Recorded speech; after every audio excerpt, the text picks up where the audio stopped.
You ready? All right. Good evening, everyone. I'll call this a City Council workshop and Town Center Development Agency meeting to order. And before I start, I just want to acknowledge that today is the beginning of the Lunar New Year, which is also the year of the horse.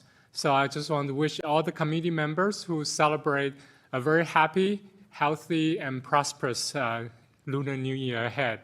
And the horse means a lot of things, but one of them is exciting and moving ahead with new things. So let's hope we will do that also in the city of Tigard this year. So with that, I will ask Deputy City Recorder Bartholomew to conduct a roll call, please. Councillor Robbins. Here. Councillor Schlack. Here. Councillor Shaw. Here. Council President Wolf. Here. Councillor Anderson. Here. Councillor Gadusi. Present. Youth Councillor Halleck. Here. Mayor Hu. Here. Will everybody please stand and join me in the Pledge of Allegiance?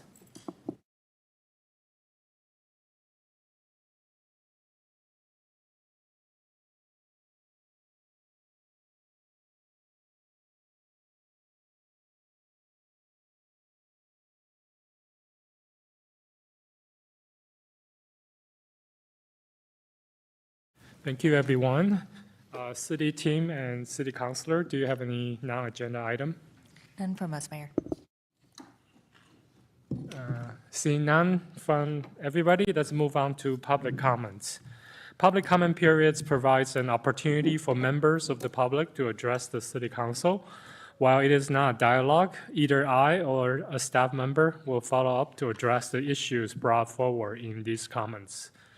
The call-in number for public comments is 503-966-4101, and those wishing to comment should call now to get into the queue. Anyone present wanting to comment should sign up on the public comment form at the front of the room. By noon of today, yesterday, we have received no written comments, so let's move on to in-person comment. So nobody signed up? So anybody who want to testify but haven't signed up? Okay, none. Let's move on to video or phone comment. Mr. Van, are there any callers in the queue for phone or video testimony? No callers. Thank you, Mr. Van.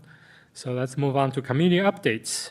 The first person I will invite up is Becca Kasravani for the Tigard High School Envoy update. Good evening, Becca.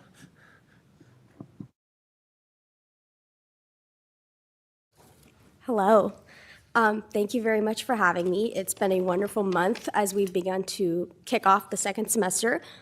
This week, the Stop Underage Drinking and Drugs Club, or STUD, is putting on a kindness-themed week, and the Human Rights Random Acts of Kindness Committee in Leadership class is planning Unity Week, which will take place next week. Throughout the course of the week, there will be several events.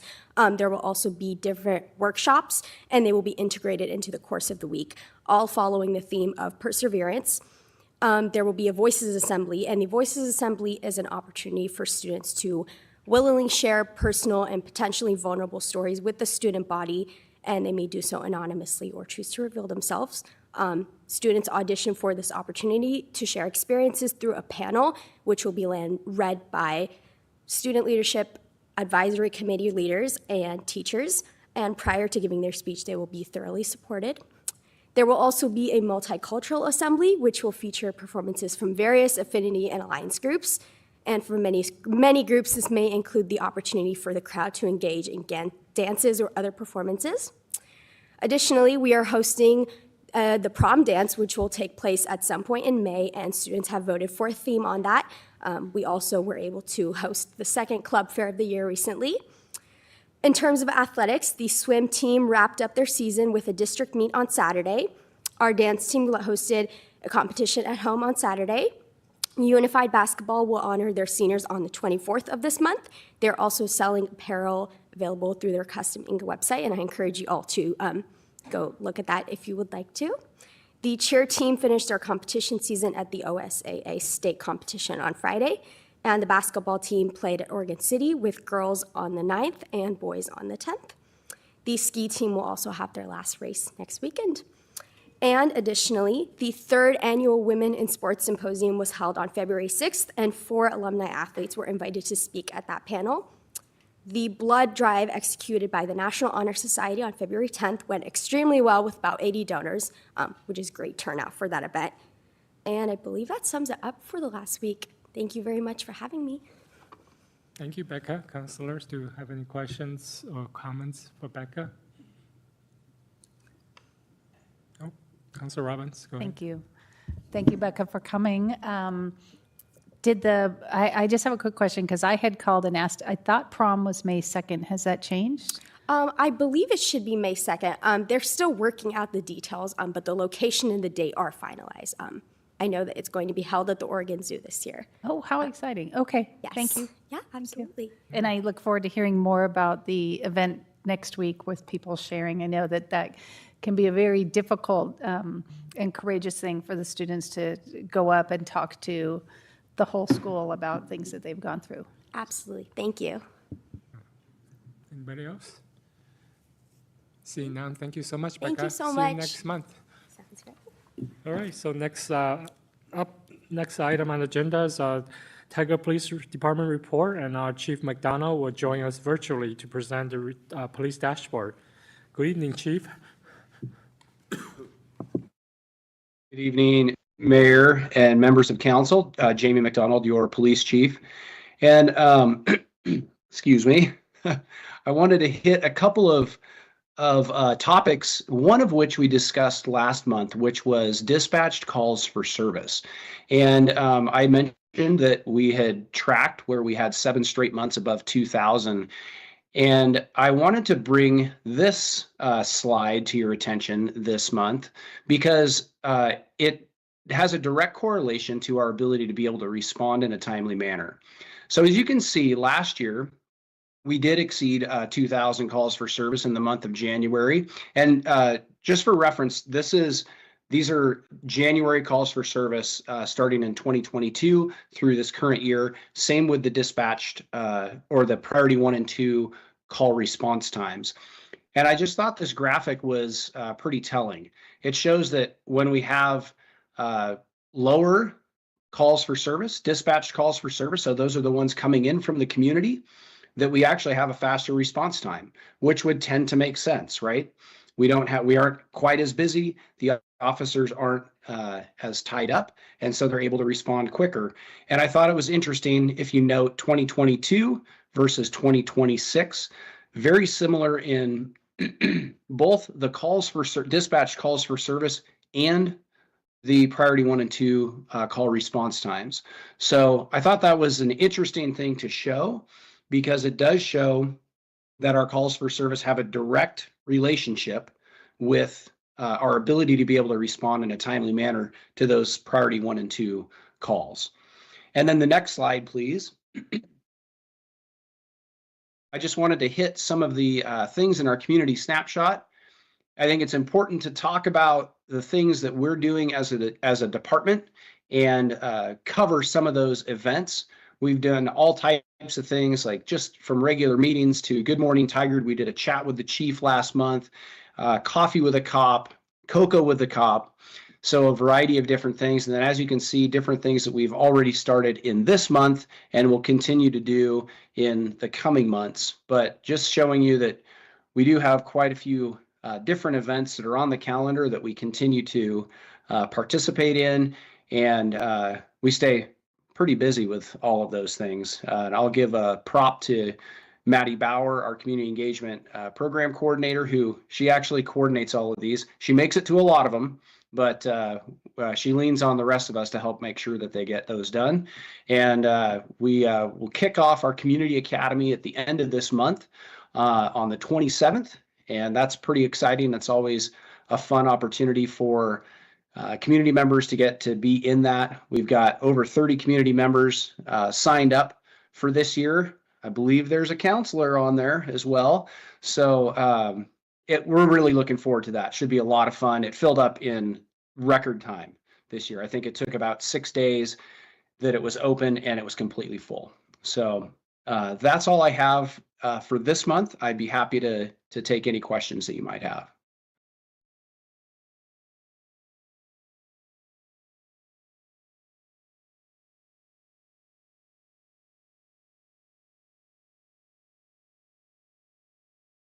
Sorry, Chief, my mic was off.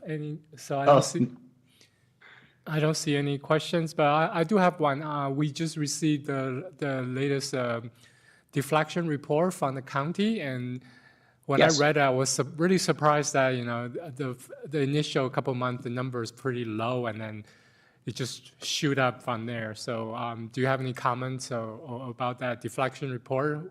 What's your observation so far? yeah, I think for Tigard especially, one of the things that it took a little time to get trained and get people kind of going and headed in the right direction. So it was a little bit of a, I guess, kind of an uptake to get going with it. So it was probably just kind of a slow start is really what it was. But now in fact, I saw in one of our recaps night before last that we did 2 deflection referrals.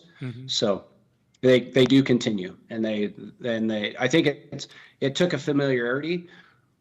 We had quite a few officers that started when ballot measure 110 was in play, and it really limited our ability to train them how to do those types of cases.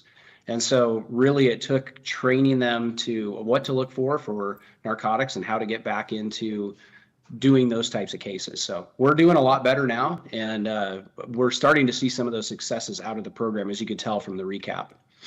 Yeah, glad to hear. Yeah. All right. Seeing no question from counselors, so thank you for your report, Chief. Have a good evening. Thank you. You as well. All right. Next, I almost skipped the liaison reports. So let's move on to the council liaison report. So councilors, we will report on our board and committee assignment activities since our last workshop meeting. So who would like to volunteer to start? Okay, Councilor Schlack, please go ahead. Thank you, Mayor. I attended 4 meetings since our last update. On January 21st, I attended my first meeting of the Community Homelessness Assessment and Response Team, or CHART. The team received a presentation on the Building a Better Tigard project, discussed last year's successes and next year's opportunities, and noted that CHART may evolve into a new structure, which will be proposed later during the boards and committees discussion tonight. On January 26th, I attended a meeting of the Planning Commission. The Commission unanimously forwarded a recommendation of approval to the City Council for application CMA 2025-003/SLR 2025-002 for the Hall Boulevard Pedestrian Crossing Project. This project removes Goal 5 safe harbor protection for 127 square feet of significant wetland vegetated corridor in order to replace an existing pedestrian crossing for the Fano Creek Trail. It also requests a sensitive lands review for impacts to the FEMA floodway. On February 2nd, I attended another meeting of the Planning Commission. The Commission unanimously forwarded a recommendation of approval to the City Council for application CMA 2025-002 for the Steve Street Park project. This project removes 0.03 acres of Goal 5 safe harbor wetland protection to build a pathway from Southwest Steve Street to Steve Street Park. And on February 10th, I chaired a meeting of the Willamette River Water Coalition. The board adopted the fiscal year 2027 annual work plan and budget. Total appropriations were reduced from $162,250 to $92,785. And Tigard's fiscal year 2027 dues are set at $21,747, which is a reduction from last year. Those are my updates. Thank you, Councilor Schlack. Council President Wolf, would you like to go next? Thank you, Mayor. I'll start. First, I want to acknowledge Councilor Robbins. I had a conflict with another board, and she covered for me, so I'll just have her give that update when she gives her activity for the month. 126 was the Voices Panel, which is the community-based group giving feedback on the proposed facilities in the bond measure. And that focus on the 26th was really getting feedback from the community members, what they're hearing, anything that we need to be aware of. And I think the theme continues with the communication and awareness, that we just have to continue to really get out there and inform our voters about the importance of this bond and what it will accomplish for the city. And let's see, I attended for WEA, actually their board meeting is this week, but I attended the Land Use Committee presentation where Mayor Tim Rosner talked about the voter-approved charter amendment and industrial land use. So that was an interesting thing to, and I think I provided you all with the slides for that if you were interested. TDA, I attended that. That is something that the Downtown Alliance has asked us to rotate through. Councilor Slack will be there. Let me try a third time. Slack will be there in March. Jessica Love presented on the bond and the proposed facilities at that meeting, and they also elected Bethany Flug as their next president of the board. Really good conversation around the facilities and price points, and again, education, polling. So just really appreciate the thoughtfulness in that. And I think that's good enough for me. So thank you, Mayor. All right, thank you, Council President Wolf. Councilor Shaw, are you ready to go next? I am, Mayor. Thank you. I attended 4 meetings as well. My first Lake Oswego Joint Water Partnership Oversight Committee with Councilor Robbins. So I know she's more of a veteran on this than I am, but it was a meeting in which we chose our chair and vice chair and received a report regarding operations and the budget from staff. And that was on January 26th. Also, the Town Center Advisory Commission, which we'll also be hearing from tonight. That meeting was held on February the 11th. And I won't go into detail and steal some of their thunder. It sounds like I may have an echo. So, Mayor, I don't know if your mic is on or not. If not, maybe. Okay, I will turn it off to see if you can. Okay, perfect. Thank you so much, Mayor.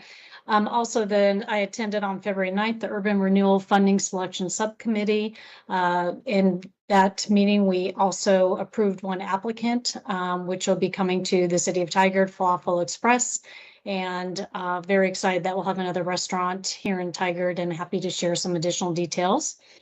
I also attended the Washington County Public Affairs Board, which soon Councilor Anderson will be taking over, and we discussed CDBG, home, and ESG, and in particular, and important to Tigard, Families Promise received $35,000 for year 1, as well as $35,000 for the following year. In addition, the Good Neighbor Center will receive $230,000 for a new bathroom and bathroom facility realignment and upgrades. And the City of Tigard, for its home ownership grants program, received $136,000. And then of note, BN Star will assist with housing stability for low-income renters who need rental assistance, since we know some of those programs have been cut. There's also a request for proclamations for the National Community Development Week and for Housing Month, and look forward to working with Councilor Anderson as we transfer over PAD to him. Thank you, Mayor. Thank you, Councilor Shaw. Councilor Guzzi. Thank you, Mayor. I too would like to thank Councilor Robbins for covering one of my meetings this week. She went to the PRAB for me, so thank you. In terms of the library board, one of the big things was that they moved over here to City Hall. Of course, that's active as of right now. It's a Friday through Sunday with the limited services. They're trying to continue all the services that they can, but one of the big things is they do recommend picking up holds in other locations. With the Water Advisory Board, the main discussions, of course, Mayor, who you came to discuss with the Water Advisory Board. We had a discussion of the adoption of Kingston Terrace addendum for the water systems plan, the adoption of the fiscal year 27 Water Division operations budget, and the 27 through 31 water SIP budget. I had the election of the chair and discussion about code of conduct.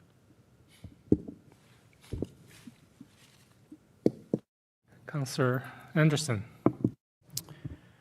Thank you, Mayor. I attended the Regional Water Providers Consortium We voted on this year's budget, and the upshot of that is that it will be a little less this year for Tigard than last year due to some one-time carryovers, not just for Tigard, but for all the cities. We had presentations on new infrastructure around the area related to water resilient projects. Of course, the one that affects Tigard the most is the Willamette Water Pipe Project, which is now 99% done.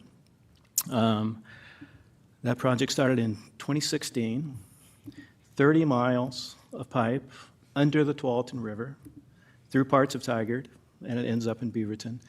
Pretty amazing, $1.8 million. And it'll be operational this month. So that was a big celebration.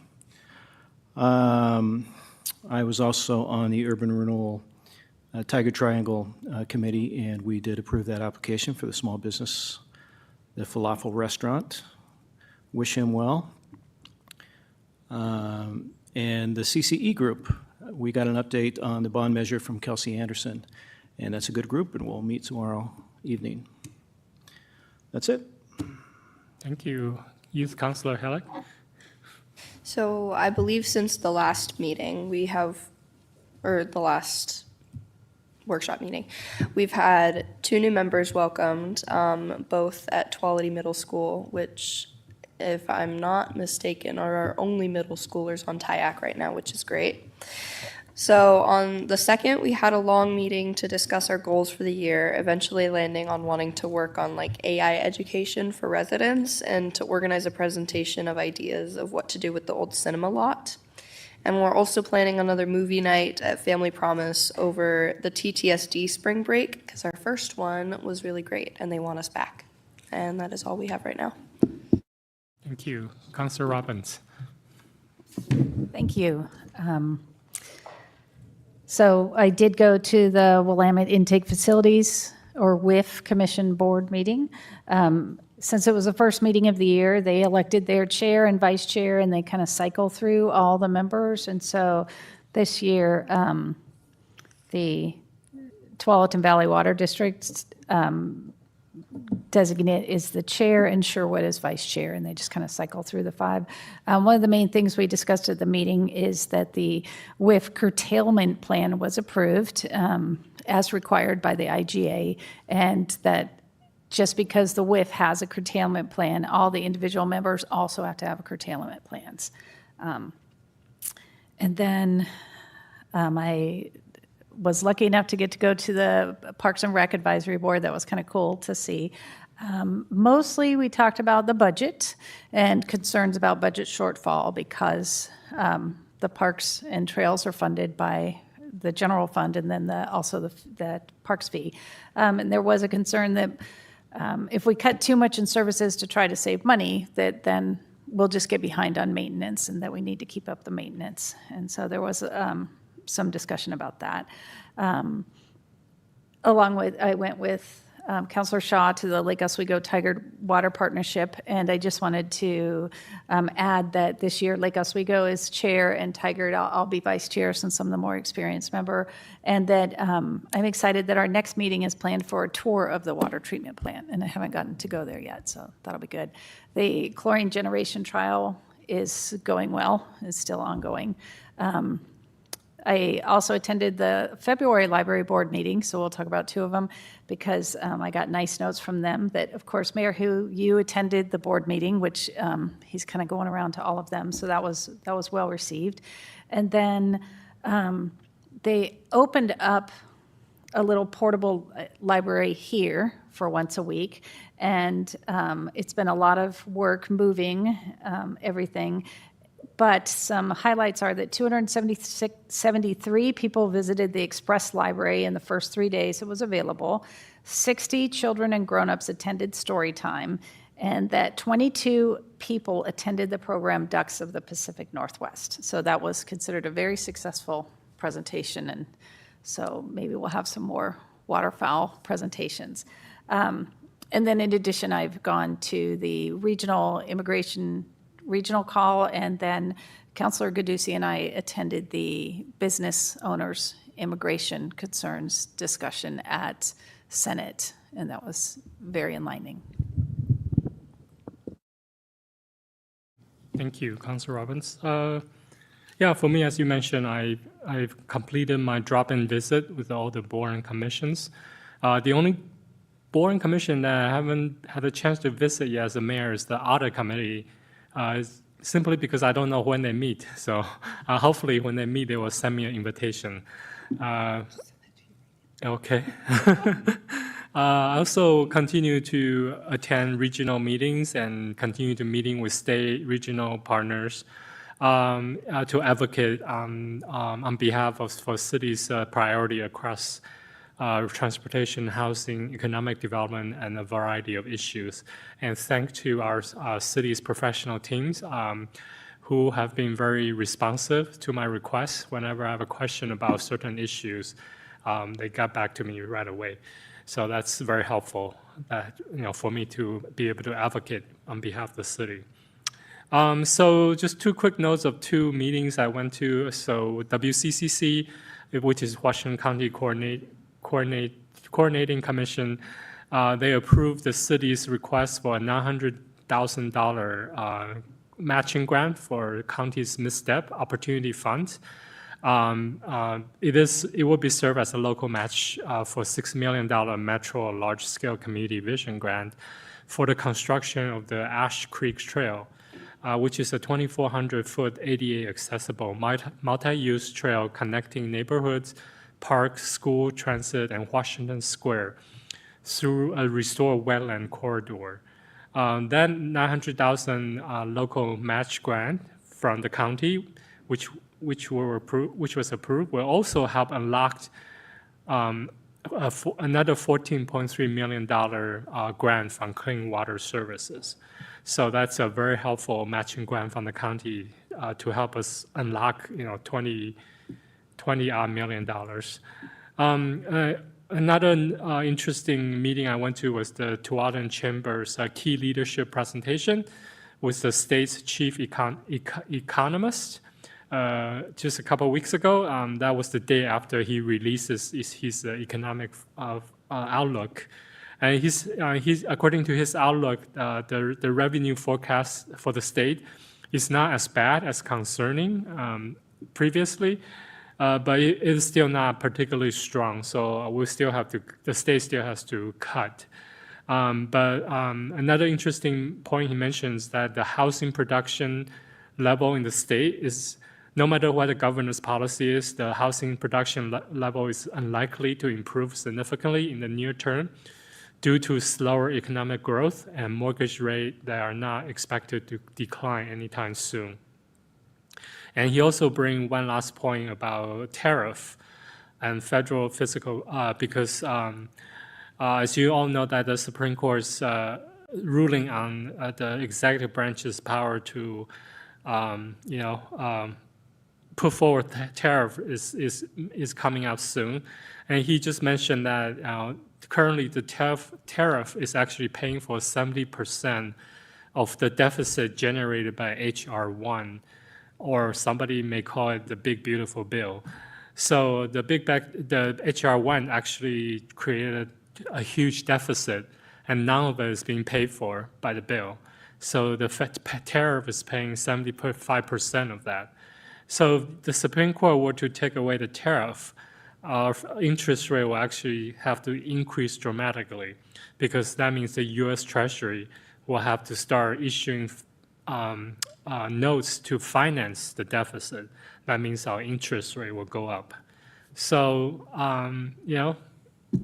I think that our chief state economist is pretty nonpartisan. He just lay out all the facts for us to decide. So it's a very interesting presentation.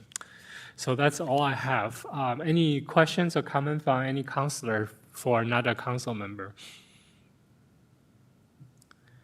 All right, seeing none, let's move on to next item on our agenda. Let's convene as a Town Center Development Agency for our next item, because we're going to have a joint meeting with the Town Center Advisory Commission. So I would like to invite members of the TCAC to the table.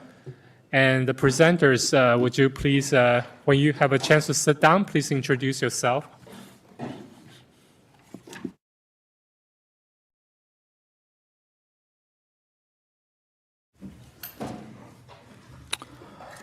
Good evening, Chair Hu and the directors of the Town Center Development Agency Board. Tonight is the joint TCDA Board Town Center Advisory Commission meeting held annually. And next slide. So the agenda, I'll have a few brief remarks, do introductions of the town TCAC. We have 7 members attending in person tonight and 1 member online. I'll turn it over to the members of the commission. They'll go through the annual report and there's draft strategic plan for 25-26, and looking for TCDA feedback on the report and their strategic plan. Next slide, please. So just for people who might be watching at home, just to review what the charge of the Town Center Advisory Commission is. They advise the TCDA board on TIF plan policy, budget, and implementation. They're one of Tigard's 12 boards and commissions. Members are appointed by City Council. Monthly hybrid meetings held second Wednesday of the month at Town Hall. They accept public input and comment. And City Council liaison is Councilor Jet Shaw and alternate liaison, Councilor Jake Schlack. I'll turn it over to the chair of the TCAC, Gabe Velasquez. Hi, my name is Gabriel Velasquez. For the record, nice to meet all of you. Can we go to the next slide? I think we have names of everyone else there. Thank you. I just want to say thank you all for having us, and I really do appreciate it. I'll just go around the table and introduce everyone. If you guys want to say hi, Bob, I'll start with you because you're next up. Hi, Bob Tomasevich with the Vice Chair. Ben? Patty Lofgren, just Town Center Advisory Commission member. John Goodhouse. Sarah Serrata. And I'm Ben Coley. And Chris? I'm Chris Shaleen. And I believe Michelle Powers is online. Is that correct? Hello, yes, I'm here. Hi, Michelle. All right, next slide, please. Well, that's us with the TTAC, with the joint tour that was done in August of last year. A few of you were there, so I just want to tell you that was a wonderful tour together, and we just got to see some of our good work being done. Next slide. All right, I'm not going to read that word for word, so I will let you absorb that, as that is a lot of words on one slide. Just want to mention a few things that we were focusing on when we were discussing the changes for the areas of emphasis. Primarily, we focused a lot on the word underrepresented in the equitable business and development. We were trying to workshop a word to find a unmet business need in the area. That's what we were trying to do. There was a technical term, Sean, that you had. Do you remember what that was? It's a retail leakage. A retail leakage. But we thought underrepresented business opportunities might sound a little bit better and roll off the tongue. We added parks to our connectivity and access. That was the main part because parks have been a major centerpiece in both the town center as well as the Tiger Triangle. There's a lot of trails go through there, and that's where a lot of bus stops and planning are coming around. Essentially, without the parks, a lot of this connectivity falls apart, so we want to add that and include that in our area. For housing and shelter, there wasn't a whole lot amended there, just more modernizing the language. We're expanding it to make sure that we understand that affordable housing is important, but overall, we need just housing in general, as we need to have some sort of market force to be pushing prices down, and having more supply reduces the demand a little bit. Next slide, please. So here are some of our accomplishments. I will lead it with Chris and John to begin with equitable business.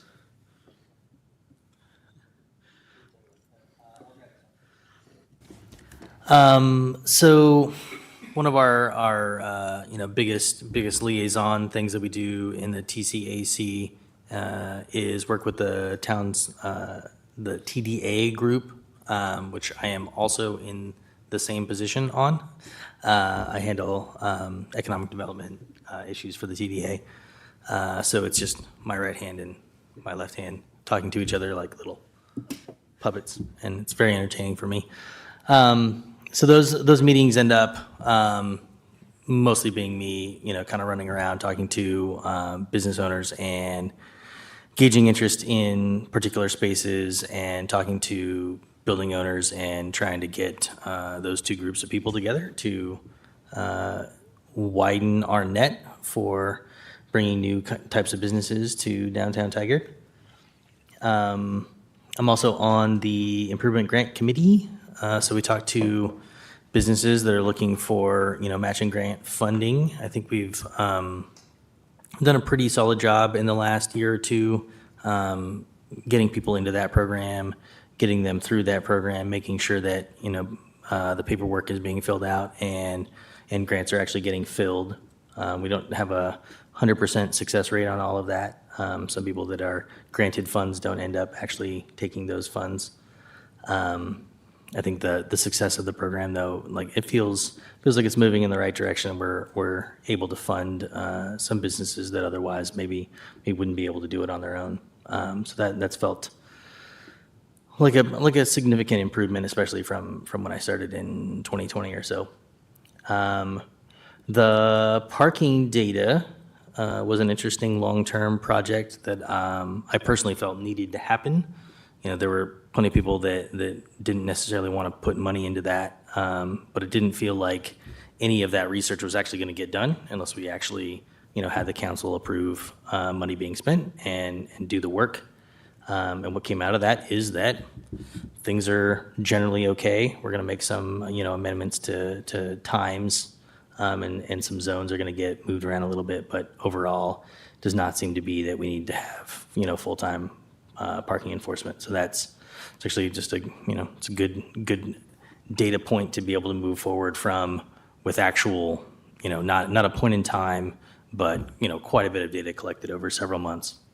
And then there were two new people added to the launch pod. We had a group of small business owners and members of the committee interview, potential applicants for that, and talk through, eat some food, and we picked a couple of people. And so far, the reviews are very good. I think everyone's doing well, and it's driving traffic at Universal Plaza.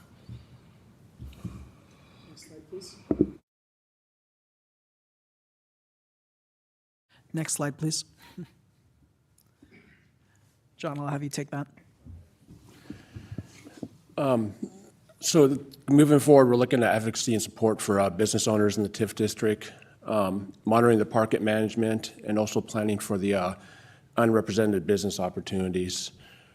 I know we've had some kind conversations with that too, as well as how we can maybe do that and support businesses. Some of the businesses we want to look at bringing in. And parking is a big issue. So it is, I think in my personal opinion, it was good that the park enforcement didn't go in place, at least in downtown Tigard. I think that would have been backsliding on getting people to downtown. I think we only have 2 slides on this. Yeah. So I don't know if the council wants to category by category ask any questions or follow up on those, or rather than at the end. Do you have any question, council member, right now? Nope, see none, so please continue. Thank you. Okay. Next slide, please. So connectivity and access, I think Gabe already covered probably the key change is looking at how we can incorporate parks into that, particularly with the cinema redevelopment, 72nd Avenue. That's going to be very significant for connectivity and access. I think the other key change here, looking at the We should go on the next slide because yeah. Okay, thanks. Thanks, Sean. Okay.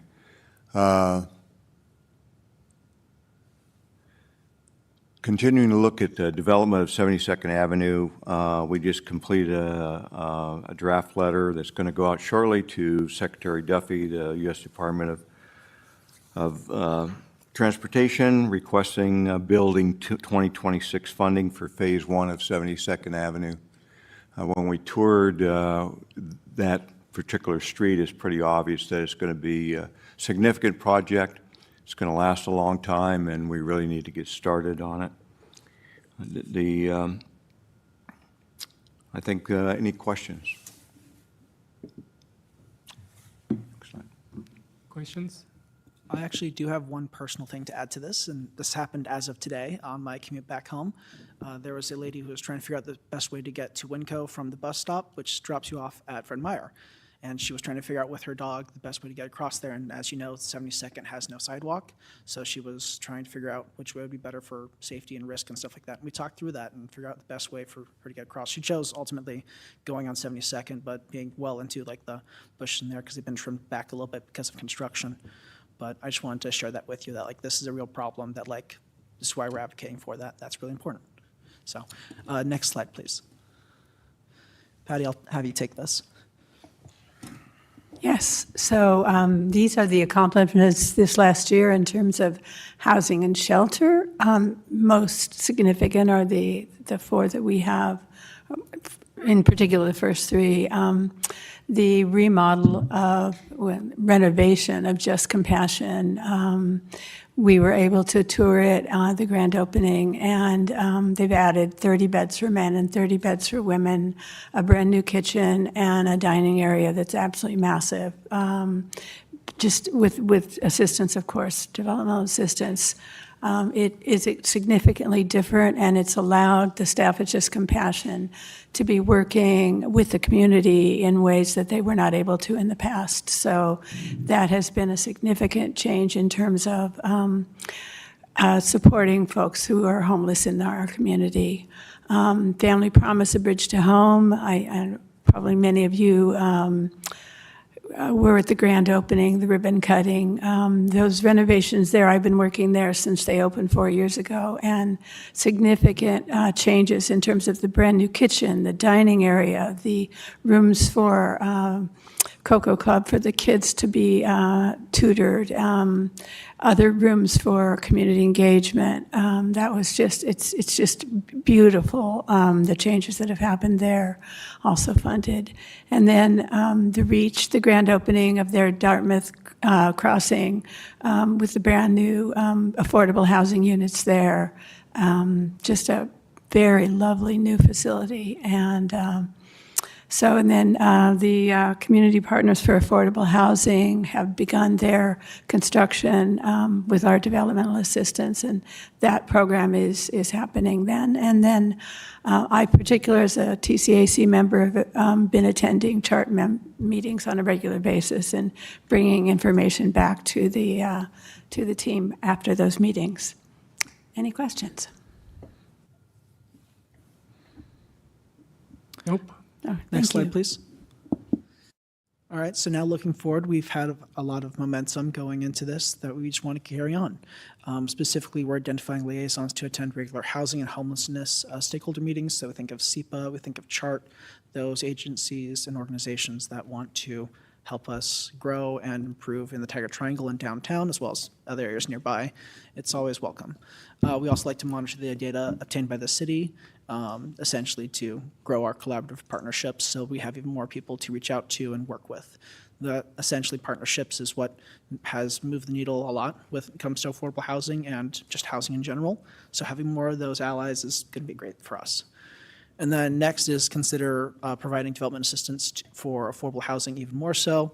That's been one thing that we've been harping on because it's essentially right now with construction slowing down, development, this is kind of the one time where people might be a little bit more willing to move the needle, and with certain prices getting lowered, while certain prices are rising, it might be an opportune time for us to take advantage of that. And you can read the aspiration goal above there. Do you have any questions on this slide? Go ahead, Council President Wolf. So Gabe, thanks for that. And just as I feel like I'm a constant learner about funds, when you make the recommendation around the development assistance, is that all within the realm that you would direct, or it's in partnership with city dollars? Sometimes I just try to make sure I understand the movement of dollars. Thank you.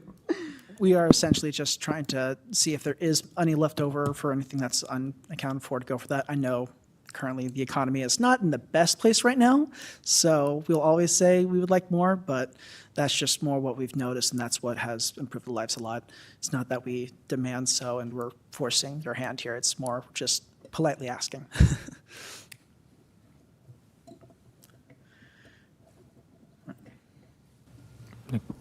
Next slide. That was it. Oh, thank you so much for your presentation. Just to follow up on your comment about 72nd, the council just passed a resolution in support of the grant, federal grant for the 72nd construction last week. And we are at 30% design right now. And the city's been trying for federal grant every year for 3 years in a row. So it is a high priority on the city's list. So we do understand it's very important, but we really appreciate all your continuing advocacy on behalf of this really important project. Thank you. I was here for that when you did that, so thank you again. Yeah. So Councilor Schlack, comments, questions? Thank you, Mayor. Yes, I just wanted to, I don't have any specific questions about what was presented, but I know, I'm sure Councilor Shaw will want to also speak to this. We've had some sort of discussions about what we want to see from the TCAC moving forward. And I think in general, what would be helpful from a TCD, for the TCAC would be for the TCDA board for the council to provide a bit more specific policy direction on what strategic goals we would like to see for the TIF districts, so that way you all can provide advice and recommendations in relation to those. I think, and I think that starts with us. The ball would be in our court to start providing that direction. But looking at your strategic plan, which has a lot of great goals, I know personally I'd like to see it align a bit more or focus a bit more on economic development in that lens. And in particular, I'd love to see those, you all review the strategic plans that we have either adopted or will be adopting related to economic development. Take a look at those, look at your strategic plan, and try and bring them a bit more into alignment with those policy directives that the council is setting. So what comes to mind is we have Council Goal 2, of course, which is elevate economic opportunities. And from that, we've adopted a transient lodging tax strategic plan, and we will be considering adoption of an economic development strategic plan for the entire city. Of course, your purview is just the TIF districts, but I think the TIF districts are two of the most important tools that we have in terms of stimulating the local economy in Tigard. I mean, if downtown Tigard is thriving, then then the rest of Tigard is thriving, in my opinion. So that's where I'm coming from there. I'd love to see this strategic plan based on what your feedback is in the community, how you can align it a bit more with some of those policy directives that the council has already set or will be setting.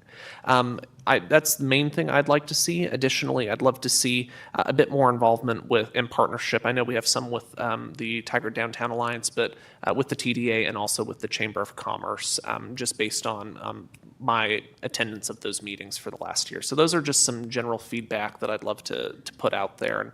And Councilor Shaw, I'd love to hear some of your additional thoughts as well. Yeah, thank you, Director Schlack. Director Shaw, please go ahead. Thank you. Yes, and don't necessarily want to repeat what Director Schlack had mentioned, but I just want to thank TCAC for the strategic plan and the work that you did. I think it's been very helpful. And as the council develops its economic development strategic plan, and thank you to my fellow councilors for adding goal 2 to really elevate economic development. I think we'll be working more hand in hand and help enhance both the TIF district, but also the economic development plan that the council will be passing hopefully here soon, as well as working to ensure that the TLT and home and made really, again, is a concerted policy that we can help provide direction to TCAC. And so that we are making sure that the city's moving in alignment together with those partnerships, whether it be the chamber or TDA. So look forward to that. And once we do have that strategic plan that's been passed. I'd love to get back together with TCAC just to provide that policy direction, get more in alignment, and further hone in on some of the specifics with regards to TIF. So with that, I won't add any additional commentary, but looking forward to being the new liaison and working with Director Schlack as well, and working with TCAC in the coming months. Thank you. Thank you. I see John first and then Chris.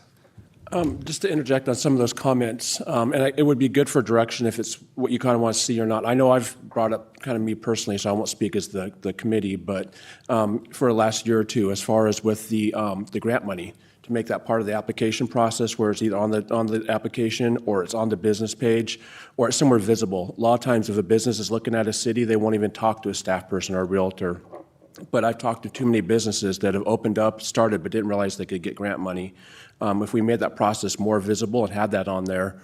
TLT, I think the last meeting or one before, it was brought up, whether or not we would have, that would be something we discuss or not. But I think that is crucial to both those districts, is to use that money for advertising, because we have so many different great restaurants, shops, and things like that, where I think part of our scope should be what we can do to drive people to those areas, what we can do to get businesses in there. So I think there's a lot more we can do that we bring up, but I think if we get more clearer direction, then maybe some of these things that are being brought up and discussed, then we can move forward on them, because I think we bring those up, but then we don't really kind of move forward on there. So clarification of what we want, and I think those are crucial, that we can work on it, because we do have business owners that are there every day that know what that area needs, what we can do for it. And if we have that direction, we could definitely give recommendations on TLT dollars or other programs or processes that can be done in both those areas to, to make it more vibrant, activities, everything like that, and work with TDA and the chamber as well. Chris?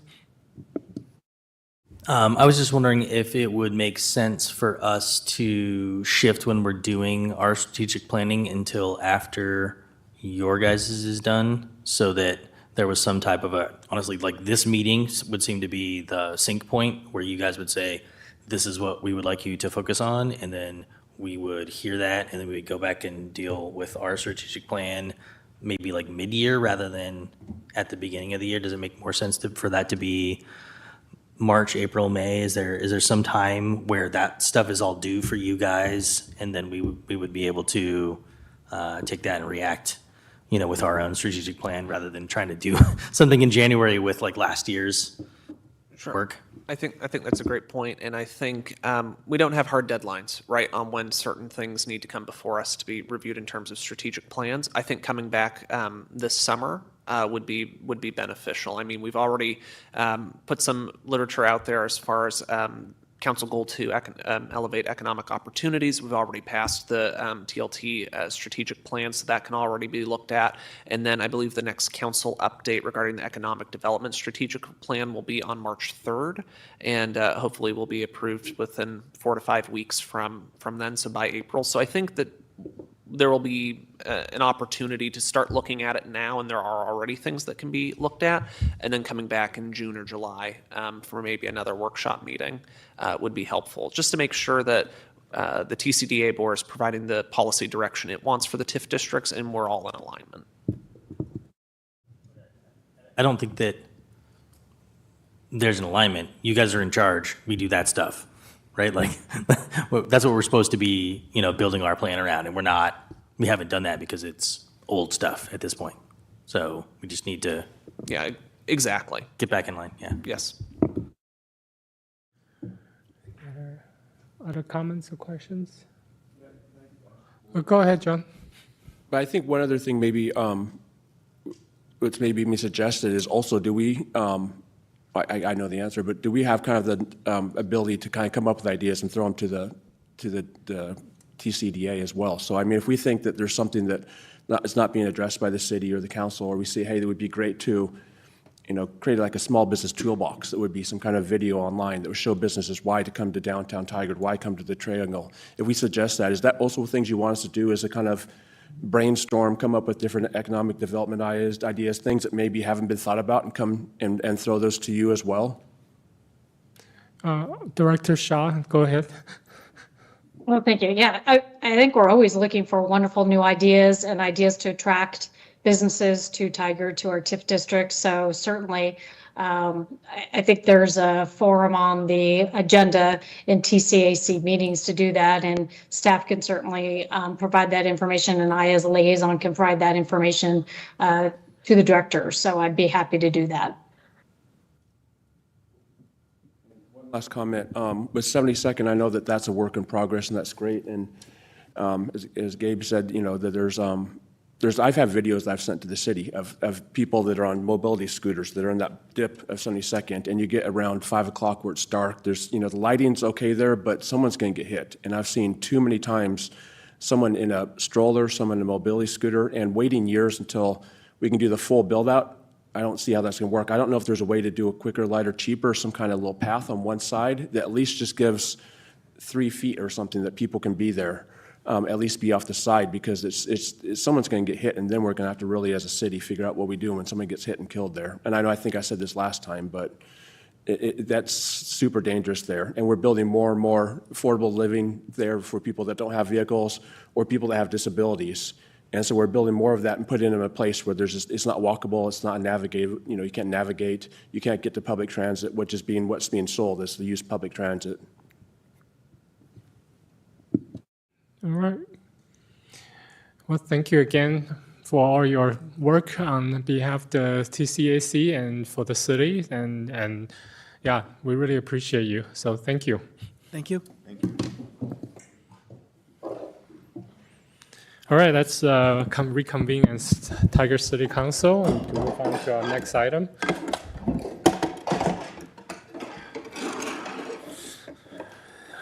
Well,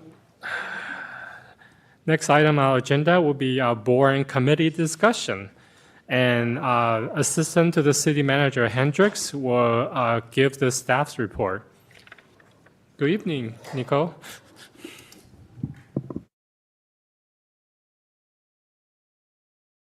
All right, good evening, Mayor and Council. Good to see you. My name is Nicole Hendricks. I'm the Assistant to the City Manager.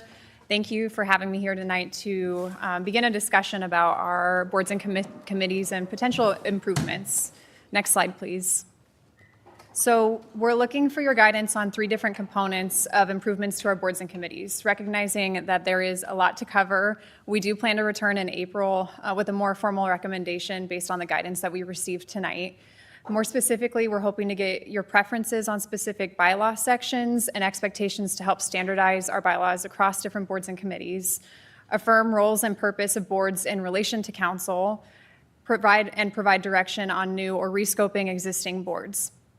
So my plan is to go through the full presentation, covering the 3 different sections so you can just get the full picture of what we're covering within the next 40 minutes. And then once I'm done, we can go back each section and take time to discuss those in a greater detail. Next slide.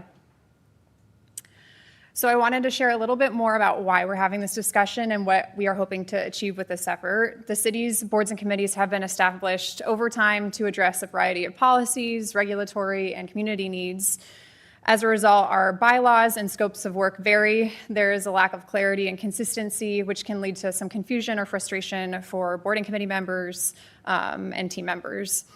As I mentioned in a previous slide, we're looking for your guidance to create that bylaw standardization, clear understanding of roles and purpose of boards, and then consideration of the new or rescoped existing boards. This would apply to all of the boards and committees except we're governed by state statute. So for example, Budget Committee or Planning Commission have certain sections around composition or just existence that are mandated by the state, so our discussion wouldn't apply to those. Next slide. As part of this process, we asked current board and committee members to complete a survey to give us a sense of what they were feeling and thinking. We also have had conversations with and referenced feedback we've received over the years from our staff liaisons who help facilitate the boards and committees, and then also heard from council members. And so some of the key themes that were consistent across those stakeholders were a desire for more clarity in committee roles, consistency with bylaws and expectations, and interest in exploring new and rescoped committees. And so this should sound familiar because this feedback directly informed the scope of what we're discussing tonight and what we're looking for your direction on, with the hope to achieve clarity and consistency to meet the feedback that we received. Next slide. So for bylaw standardization, we're looking for council's initial specific thoughts within the sections of the different bylaws. So the first being around membership and composition, so things like the size of a committee, officer positions, and types or designated roles, and then eligibility for residency or not, and then alternates, so how they serve, how they are moved up within the committee are just some of the things that I'm looking for kind of your general first reactions to. And then terms of office, so things that include the length of a term, limits, and then also the last point should say officer terms, and then also roles and responsibilities, so things around our parliamentary procedures, how we conduct the meetings, and then also attendance expectations as well. And then reporting, so an annual report to council is typical in the bylaws, but there's some inconsistencies there. So what does that look like? What format do you want to see? How much time do you want with the committees? And that kind of thing. So when we come back at the end of the presentation to discuss this item, I can also kind of start with some of the feedback that I've been hearing from staff, if that helps just with some of the discussion, just to get the discussion going. Next slide. So then we're also looking for council to affirm and provide direction on the following to help clarify roles. So setting expectations and also just opportunity for how board input is delivered and incorporated into the work that we do. So in terms of roles and who does what, City Council determines policy goals that provide the strategic direction for our board and committee work. Advisory bodies review issues, provide input, and make recommendations that help the council understand different perspectives.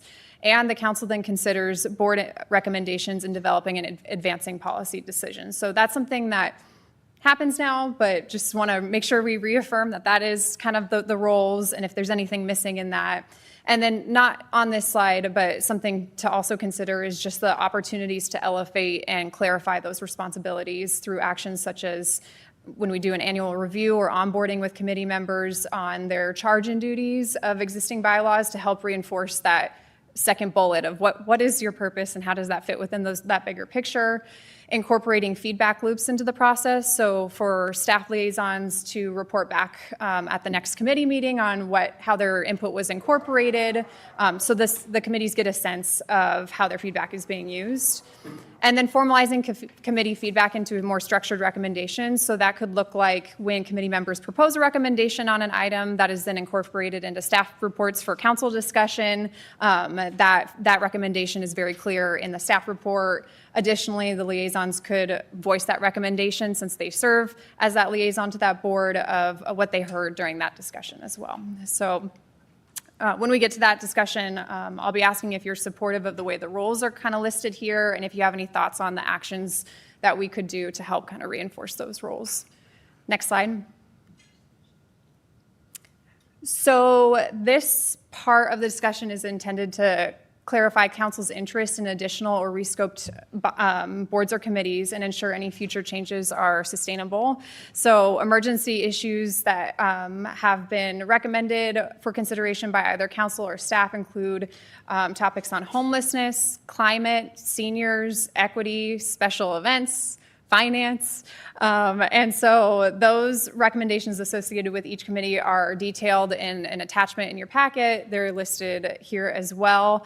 But really some of the concepts that we're kind of throwing out there for consideration is, and sorry, I'm going to say these out of order from what's on the slide, but the rescoping of Committee for Community Engagement. So right now, they're very, very broad in the engagement work they do, but kind of highlighting that focus of equity, equitable engagement report, and special events. So that's something that they've shown a lot of interest in, and they've really enjoyed that work. And so kind of building that ownership around those two items might help kind of rescope an existing committee to provide more clarity and also meets that desire for events and equity work.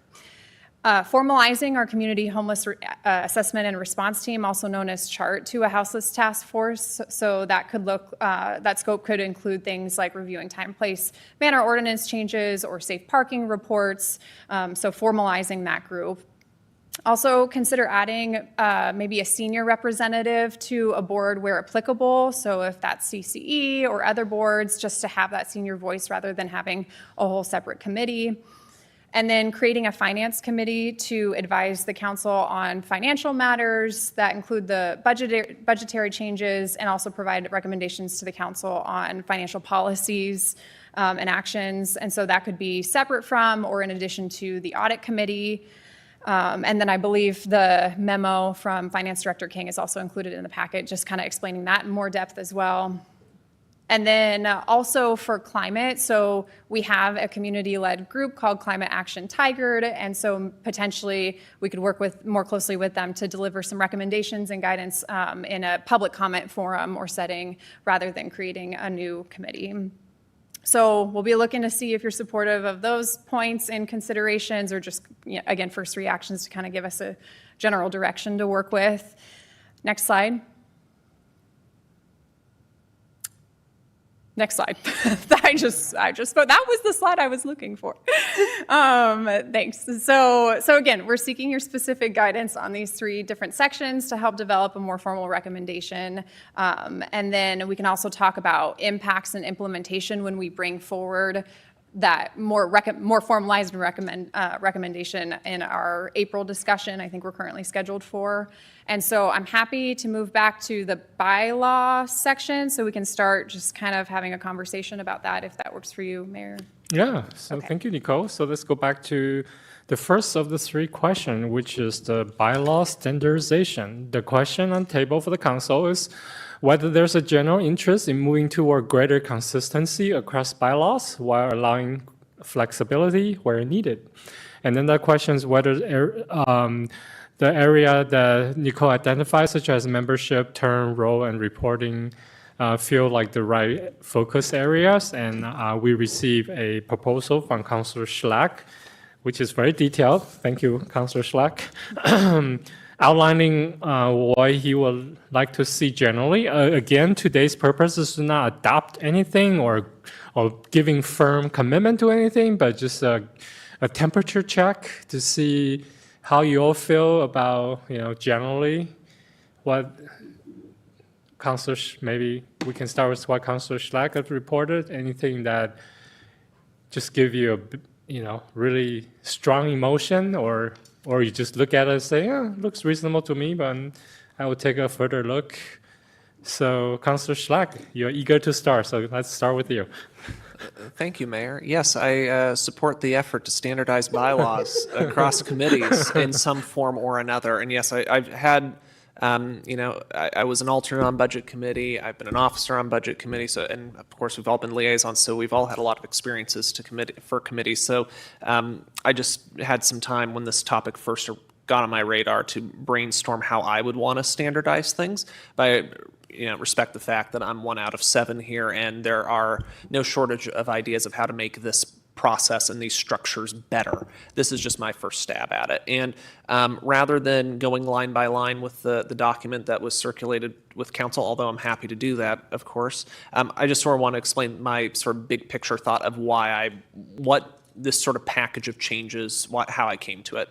The main goal I wanted to do is, first of all, increase by standardizing board and committee sizes to 11 members, I wanted to make sure that there were plenty of opportunities for community members to get involved. Having sat on the panel making appointments, some committees are much larger than others, so you get some committees that are really competitive, like Parks and Recreation Board, where I would love to expand that committee and get some more people on it. And then there are some other ones where we just can't get people to serve on them because they're just not immediately interesting to general community members. So I would love to just standardize the size of committees across the board, so that way everybody has a level playing field, and also increase it generally across the board, so that way there is that opportunity to get more people involved and have more community voices heard.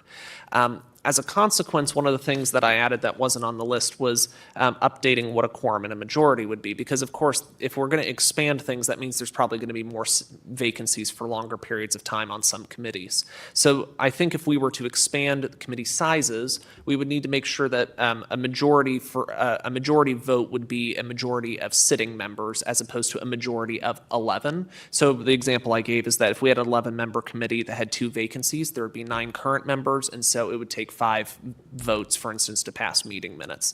That's the type of sort of structure that I'm looking for to make sure we get more people involved, but also we have a structure that's flexible enough to account for vacancies. And I think that's the main sort of structural piece I'd like to talk about there. I'm also happy to explain some of my other thoughts, and also I just provided this so you all could read my thoughts and I didn't have to talk too much. So those were the main points I wanted to bring across. Thank you. Thank you, Councillor Schlack. Councillor Gudusi. Thank you, Mayor. Although I agree, I do have an appetite to have that sort of bylaw standardization overall.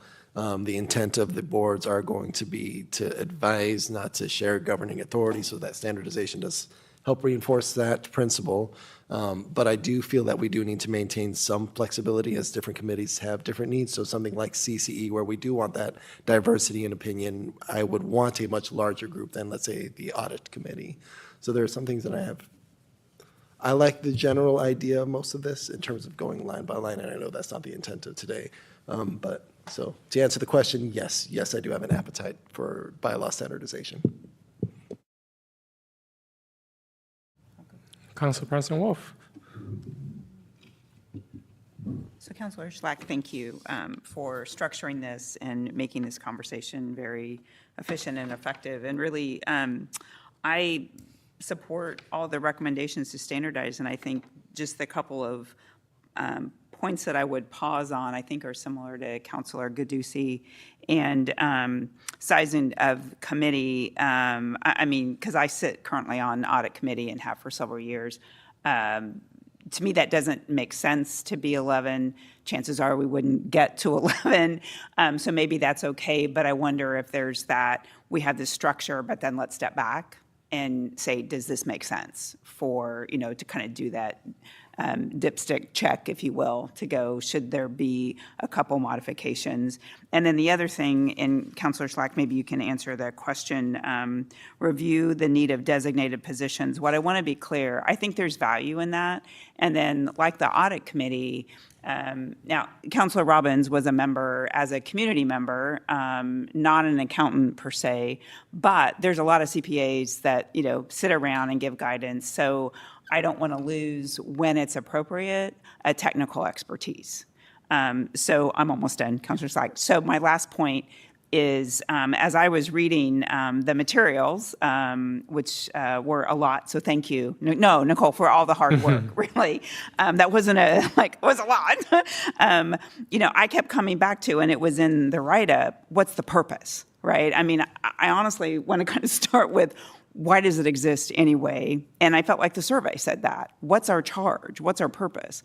So I love the efficiency of this, but I still gave pause on, are they all still valid? Are they clear? And Nicole, I know you and I have had a variety of conversations about that with committees. So that's still kind of my driving thing. So thank you. I think I made the 2 points around membership composition and seat type. Otherwise, I really appreciate the work. And Councilor Schlack, I know you wanted something to say. Yeah, I apologize. I was mainly trying to flag down the mayor to be like, I want to respond, not to cut you off, so I apologize for that. Regarding audit committee, I totally hear what you both are saying. That's a very technical and specialized committee. I think there's a broader question about whether that we want to fold that into a finance committee, which I think as a larger would make sense as a larger scale committee of around 9 to 11 members. Regarding designated positions, I just didn't have a really strong opinion on how to standardize it. I mean, I think part of me wants to make it as simple as possible, but I also respect the fact that we do want to designate certain voices to be parts of certain conversations. Like I mentioned, we want to have a bicycle advocate on TTAC. We're about to consider whether we want to have senior positions on their senior citizen positions to bring that perspective across all policy areas. So the reason I said review the need for designated positions on a case-by-case basis is because I don't know where it's valuable and where it's not valuable, and I want to respect that sometimes it is valuable and so on. I'm more, if we can get rid of ex officio positions, which may only be on Planning Commission, if I recall correctly, that's the only one where I'm like, no, you should be a current member. So anyway, thank you. Councilor Robbins. Thank you. Councilor Schlack, thank you for doing all the work on this. Super thorough. And I appreciate all the things you thought of that I probably wouldn't have thought of. So I appreciate that. couple people have mentioned certain committees won't be big enough, like, and also the WAB, which is on our matrix here, but a little bit separate also, has very specific number of members. I think that 11 committee members might be too big when you just do a search on what's an optimal committee size. 5 to 7 is really more efficient, maybe 9, 11. Some people say, if you're going to break it into subcommittees, it can work, but 11 people talking about something, it can be really hard to get something done. However, I do appreciate the desire to get more people involved. So for some committees, that could be a very good thing. And then we just kind of look at each one and say, how many do we think this needs to be? I personally was on the audit committee, and even though we did have some accountants on there, but I also think it's important as a way for individual citizens to get to learn that, yes, we do manage our money right, and how we make sure that that is the case. And I don't know about rolling it into a finance committee, because for some people, the audit committee, it only meets a couple times a year. Maybe it feels like a way you can dip your toe in and not make a huge commitment, but still get involved in the city, whereas if it gets rolled into a bigger finance role, you might not get those people. Now, whether or not that's something to consider, maybe it's not, but that's kind of how I look at it. I don't think we should have designated members. I think we have very involved seniors in our community in general. At the annual meeting we just had with the Town Center Advisory Committee, there was at least 2 senior citizens there. And then how do you define it? I technically am a senior citizen, so what cutoff is that? And so are we going to start? If we start doing that, then I think then we have to say, well, are we going to have a middle-aged person and then a younger person, and which I would say that we need more younger people involved in some of our committees than our more established citizens. So as far as the bylaws, I guess that's about all I had to say. I thought the term limits seemed fine. I agree to get rid of alternate members, because like for the audit committee, I think at one point we had an opening without a permanent member, but then I was appointed alternate. But then later on, somebody else left and I was moved up. So why not just, if you fill the committee? And that's about it for my comments on the bylaws part of things. Councilor Anderson, any disagreement? Anything stand up? New and improved? No, it looks. Actually, I do like the no alternates. I think they always get discouraged and they eventually drop off. So rather than have an alternate, just say reapply next year or 3 year. The 3-year term I like. 3-year term, 3-3-year terms. I think that's good. Rotate that. But yeah, clean up the bylaws. That'd be great. Okay. Councilor Shaw, you have any input? Thank you. Yeah, first, I'd like to thank Nicole for all the work she did here, and Councilor Slack for sending out the memo. I would recommend we have smaller size groups. I think 11 is too many. I do know that oftentimes, except for 1 or 2 committees, we do struggle with trying to get individuals. And so I think having more can be problematic, and it causes more staff time. I do not think we should have more than 2 consecutive terms. And I'm not sure if someone has their mic on, but I'm getting a feedback again. But it should be 2 consecutive terms, and they should be 2-year terms. I think we need to have a rotation so community members can participate. And if we do 3 consecutive terms, that limits the ability of our community members to attend. As far as including unincorporated Bull Mountain and Metzger communities, I think that is fine. I have no issues with and agree that we should follow parliamentary process, and it could be an annual presentation report, but some mechanism where there's a feedback loop. And I also agree with the quorum sentiments. And as far as alternates, I think there could be alternate positions that could be in alignment, but if we do have an alternate, it has to ensure that they become a voting member, because there could be a case where the chair and vice chair are no longer potentially on the board, and having an alternate allows us to move that individual up. Also gives community members the ability, if they don't want to be a voting member, to participate. And I'm going to leave my comments for the different committees for our next discussion. But I also, in closing, I do appreciate Council President Wolf's comment about roles and purpose of the boards and committees, and I'm hoping that we have that discussion too. I think I would have preferred that first and bylaws second, but be that as may, those are my comments. Thank you, Mayor. Youth Councilor, you have anything to add?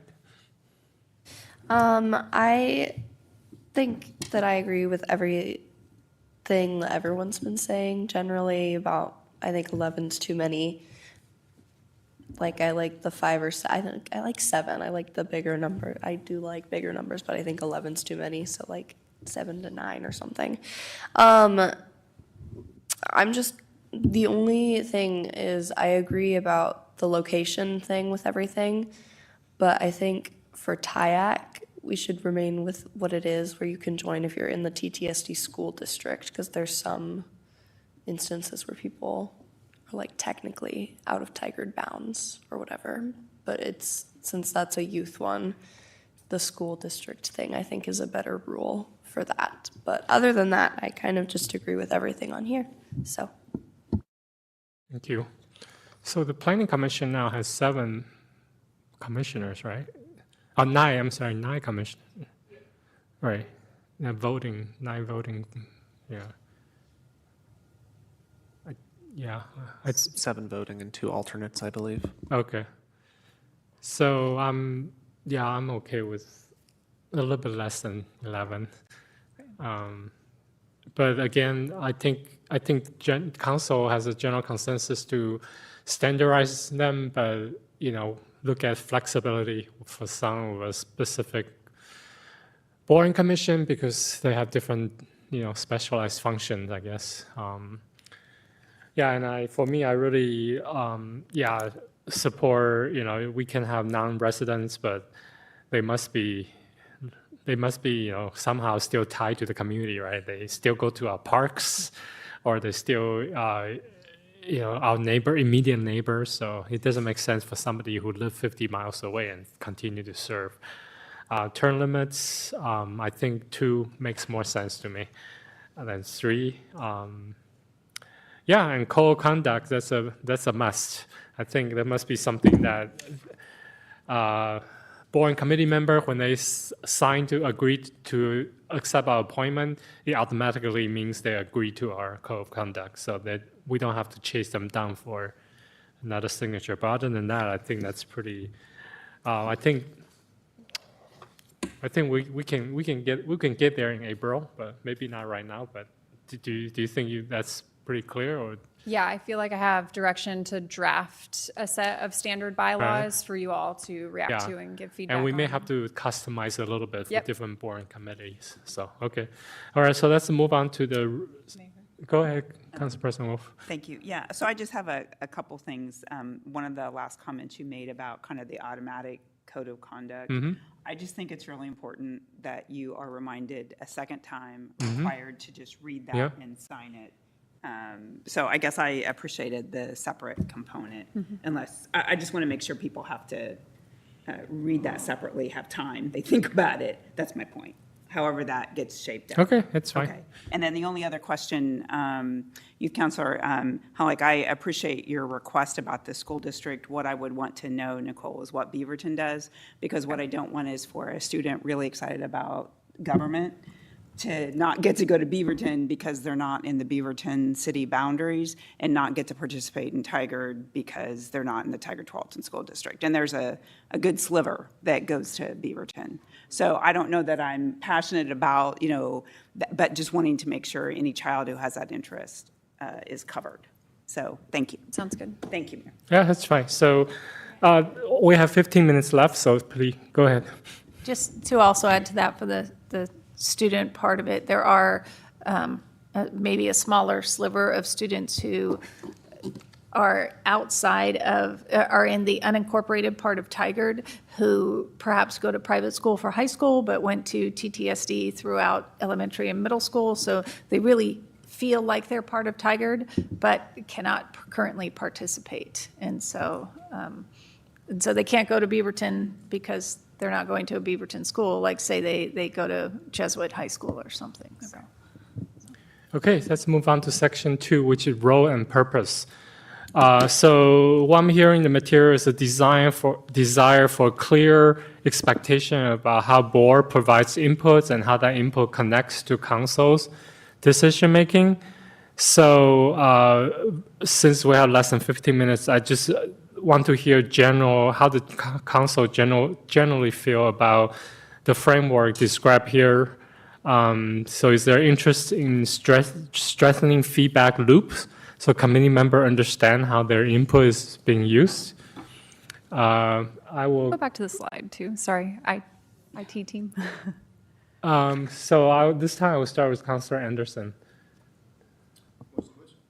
Do you think is there interest in strengthening the feedback loop so committee members understand how their input is being used? Yeah, I think maybe a one-on-one with the presidents, so they can kind of control their group from the liaison, kind of coach them a little bit, and make sure that they're on task. And of course, a good written mission statement would be helpful to review every meeting. Councilor Kudusi? Yes, so understanding the purpose and how that input is used is one of the most important things that we need to do moving forward. And it goes along with our strategic plan for transparency. Yeah. Councilor Shaw? Yes, thank you, Mayor. Yes, definitely guidance for clarity of purpose makes sense. And I would also highlight what goals of the council that they're working on, because I know that was really valuable when CCE did that. They specifically called out council goals and the work within it. I think that would be a value as well. Mm-hmm. Council President Wolf? Ditto to Councilor Shaw. All right, Councilor Schlack? I support the relationship that was described on the slide in full, and I'd love to see in AIS if there was something that went before the committee for feedback. I'd love to have that come back in documentation. And I also like Councilor Anderson's idea of, while respecting the fact that we're non-voting members on most city boards and committees, strengthening that relationship. So that way, maybe it's a little less of a fly on the wall, which it currently is right now. Yeah. So I agree. Councilor Robbins? Yes, I agree. Okay. Youth Councilor? Okay. I agree. And then just one example, it's like, you know, the council is going to talk about funding for park. And I've been asking the park and board, you know, PRAB, it's like, give us feedback. So maybe there's something before that discussion we can ask PRAB for their feedback. I mean, there are actually things the council discussed that we would like feedback. So I don't know how to execute that, but it's something like that. So we do want stronger feedback loop so we have better communication and they understand how their feedback is being used. All right, so I suspect the next one is that what everybody really wants to talk about is new rescope committees. I don't know what would be the most efficient, but since the finance committee, we already have a more developed concept, so maybe we'll start with that. So hopefully everybody read Director Kane's memo. So this time we'll start with Councilor Robbins. Finance committee, in favor, or not in favor, or we don't really need it, or if you're in favor, what kind of structure? I kind of like the idea of keeping, like I said, the audit committee separate because it's something that gives people, you know, less commitment, but still volunteering and learning about it. But I'm not necessarily opposed to making changes if that's what everyone else wants. Okay. Councilor Schlack? I support the proposed finance committee because I think it is a more weighty committee. It still gives a public opportunity to have a voice in the audit process and community oversight, but I like that it gives oversight over additional areas, including supplemental budgets, our investment policy, and can be a broader financial point of discussion in our community. So that's why I support it. Council President Wolf? Yeah, I support the model. I have a lot of experience with a finance committee as described at Tigard-Tualatin School Districts, and I think it worked well to cover all aspects in one committee. And maybe there's an option to be a sub-audit, so if you want to just be audit, you show up, for, I don't know, but I want an umbrella whole group for finance. I'm wait and see. I'm not too convinced with anyone, and I still support we have a separate audit, but I will reserve my judgment. Councillor Shaw. Thank you, Mayor. I would support as well a finance committee and rolling in the audit committee within that. And if it ends up being a subcommittee, so those who just strictly want to focus on audit, they certainly can do, but I do support the establishment of a finance committee and rolling audit within it. Thank you. Councillor Lucy. Thank you, Mayor. If we do have a finance committee, I would recommend throwing in the audit committee. Okay. Councillor Anderson. I'm not sure we need it. I would support it. I'm not sure what kind of interest you would get. Would you get enough people? That's a question that I have, but if you got a lot of nice financial professionals, sure. Yes, Councillor. I'd support a financial committee with an audit subcommittee. Okay. All right, and then, so I guess we'll explore that option, and let me see, I have a printout of other stuff. Let's see, in the remaining 6 minutes, I don't know how fast we can go through those. Event committee, I think there's a, go ahead, Councillor Schleck. I just wanted to clarify the staff recommendation is different from that particular grid of creating new committees. Right. Yeah, I just wanted understand. to clarify Yeah, that. Thank you. I understand.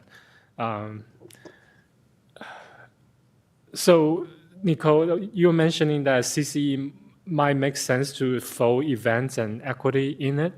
So Yes. do we have any? Okay, I see lots of thumbs up. And Councillor Shaw, you raise your hand. Oh, thumbs up. Okay. Do you have any other further comment, Councillor Shaw? No? Okay.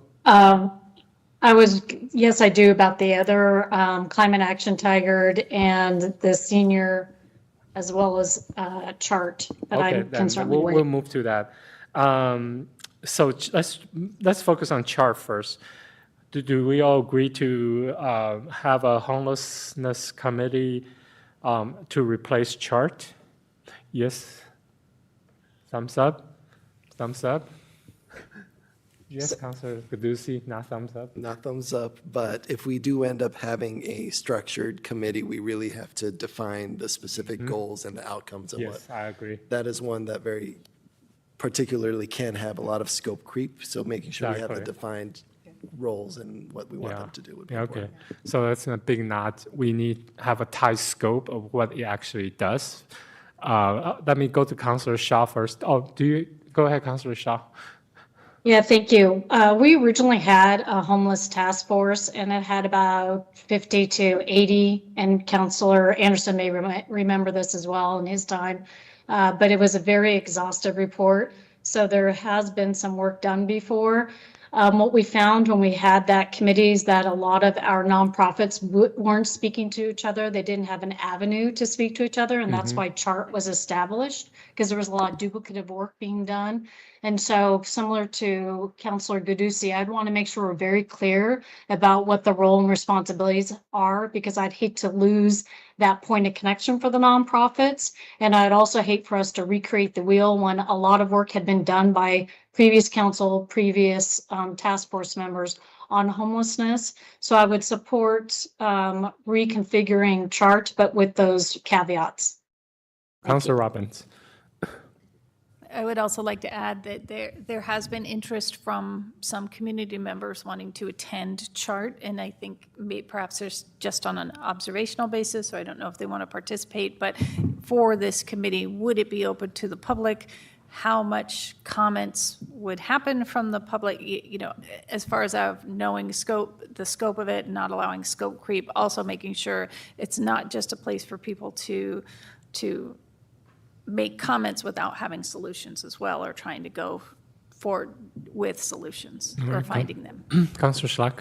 I won't go into too much depth, but in our last homelessness update, I provided a proposed scope, structure, and composition for what this sort of homelessness task force would be, and I'd be happy to have staff or myself circulate that as I did with the bylaws. Please do. And any councillor, you have any idea about this proposed new board committees that the council collectively give tentative green light to go forward? Please submit your ideas to Nicole, so so we can have a better idea. And if also for climate and senior committee, I assume council member will want tight scope, and so it's not a mission creep. So scope creep, right? So is that something, Councillor Schlack? I support the staff proposal to have Climate Action Tigard come in, say on workshop meetings like we have other organizations Right. come in to provide updates on what they're doing. I do not support forming a separate climate action committee. Okay. Regarding seniors, I supported Councillor Shaw's original idea of having a committee solely focused on seniors as opposed to creating a designated position. And I would want to have, I know we're running up against time, I'd like to have a further discussion about how we can achieve those policy aims, because I felt that committee was a better way of doing it than just having a designated voice. I have similar concerns as Councillor Robbins on principle about that particular idea. Yeah, and we're gonna have further discussion in April. So any councillor who is interested in moving forward with any of the committees, please put forward your scope, so we won't have scope creep issue. Councillor Shaw, I see you raise your hand. Thank you. Just to be quick, the Climate Action Tigard's self-appointed, and I think it sets a dangerous precedent to establish whether it's community-based or a staff-led community-based organization, and to give that recognition when it wasn't part of our boards and committees. And so I wouldn't object to them coming to perhaps provide an overview of what they're doing, but I just think it sets a dangerous precedent to codify that. And then look forward to further discussions with regards to seniors, as I do think our youth are well represented. Thank you. Thank you. And we'll talk about it in April. We don't have to move forward anything we talk about today. So go ahead, Councilperson Wolf. My only request, and it goes back to roles and purposes. So thank you for sharing the survey. And I just don't want to lose this, because a lot of the feedback of community members was, I just don't know what we do. So we're coming up with, this is what you should do, but it should be a two-way street. Our community members are the ones dedicating their time, serving the city. And so I don't know what that answer is, Nicole, but I just don't want to lose sight that people love to serve, but they're not quite sure what their, purpose is. And I really value that. So whatever that looks like. That's really important. So we are over time, but I will entertain last minute thoughts. But again, we'll come back in April. So anything you can think of before now in April, please forward them to Nicole. Go ahead, Councilor Schlack, last comments. I agree with Council President Wolf on clarifying what the roles are, and sort of like we had with the TCAC discussion. I think the ball is on our court to say what we want of these committees, because they're here to advise the elected council in policy making. That is the relationship we all agreed with. And then I just wanted to confirm what I heard from the committee direction side. What I heard was yes to finance and audit rolling into it, events and equity being formally put under CCE, yes on principle to a homelessness task force, but we need to see further details. And then it was sort of ambiguous as far as climate and seniors, but we can come back to that in April since we ran out of time. I just wanted to confirm that we're in alignment, that is the consensus. Yes. That's what you have, Nico? And all right, go ahead, Councilor Robbins. Sorry, thank you. I just wanted to add that with current pressures that we have on staff right now, it kind of sounds like we're talking about creating a couple new committees possibly, which means more work for staff, more staff liaisons. I would like to revisit the purpose, like we said, of some of the other committees and how I don't want to say useful, but how impactful they are, and also how aligned they are. I saw some negative comments that I feel like I've seen as well, regarding like the transportation being very bike focused without a lot of drivers, and also negative comments towards people who drive. And so are we using this, is this committee serving a purpose? Are the people who are serving on it happy? And if we're going to add new committees, should we merge some other committees or perhaps retire another committee? And I'm not picking just on transportation there, but just, I don't want to create 4 new committees, which is more work for staff in a very busy time. Yes, that's why we're really focused on scope creep. We want to make sure it is really helping us. All right, Councilor Slack, very, very last one. Sorry. Under the current consensus, there's only one net new committee that's being proposed, which is finance. Everything else is either an increase in responsibilities to an existing committee or an evolution or replacement of an existing committee. So there's only one net new one that's been proposed right now. Yeah. All right. All right, we can talk about it in April. So thank you. So thank you so much, Nicole. And let's move on to consideration of a resolution for bond referral. And our City Attorney Rihala will introduce this item. Good evening. Good evening, Council. So the document you have before you is the proposed ballot title for the bond measure in the May election. This has been developed with many hands touching it. Oh, Was it sitting at our table? Yes. Okay. Just let me make sure I have it. Go ahead. Right there at the very back. That was mine that I brought. Okay, go ahead. Yes, we have many eyes on it before, so Yeah, I thought this it's was- fresh. go ahead. Hot. Perfect, all right. So this document, the development of it, we received feedback from council as to key themes that you all wanted included. We worked with our communications team in response to the polling information, as well as key messages that the team has been working on over time. This has been reviewed with bond counsel, and then a final vet with council the past few weeks. I received individual comments by email that are incorporated into this document. So since the last time you saw it, since the time it was published, there were just a handful of small changes. In the summary, the second line, we added the word "were" in front of recommended. So the past useful life were recommended for replacement.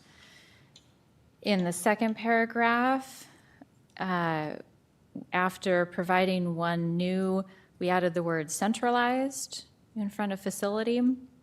So it now reads cost related to providing one new centralized facility. And then in the second bullet point, we added on-site after secure storage of criminal evidence on-site.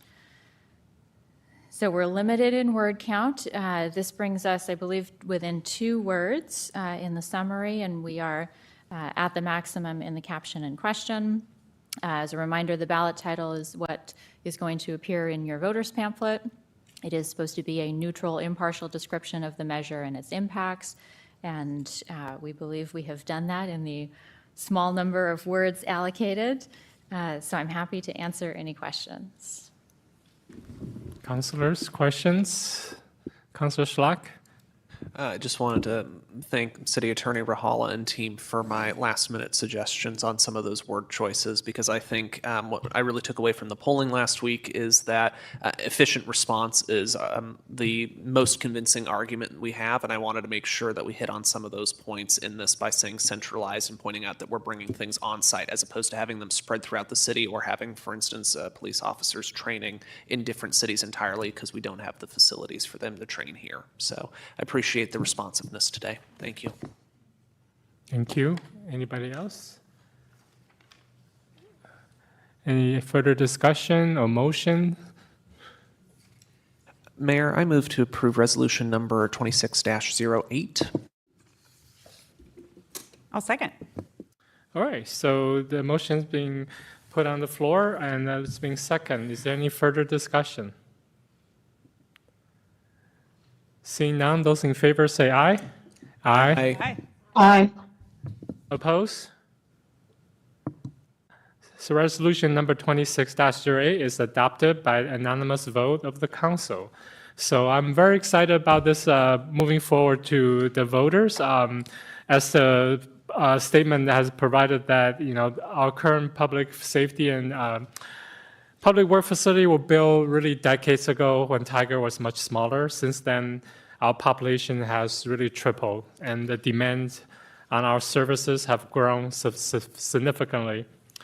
For example, when our police department building was constructed, Tiger had about 20 officers. Today, we have nearly 70 officers, including 16 support staff. The building simply was not designed for what level of staffing or modern operation needs. There comes to a point where continuing to repair aging infrastructure is no longer the most responsible choice. Much like a well-worn pair of shoes, you can repair them for a while, but eventually replacement becomes the safer and most cost-effective option. So this proposed project is more than buildings. It's about improving coordination between public safety, public works, and emergency management, supporting faster and more effective response during emergencies, strengthening worker safety, and ensuring Tiger can continue to provide reliable services for decades to come. Ultimately, this referral gives our community the opportunity to review the proposal, ask questions, and make an informed decision at the ballot box. So I would like to thank all the city staff and everyone who have contributed to the work that brought us to this point. And thank you, all the councilors, for your support for this referrals. With that, we don't have non-agenda items scheduled, so there being no additional item, this meeting is adjourned.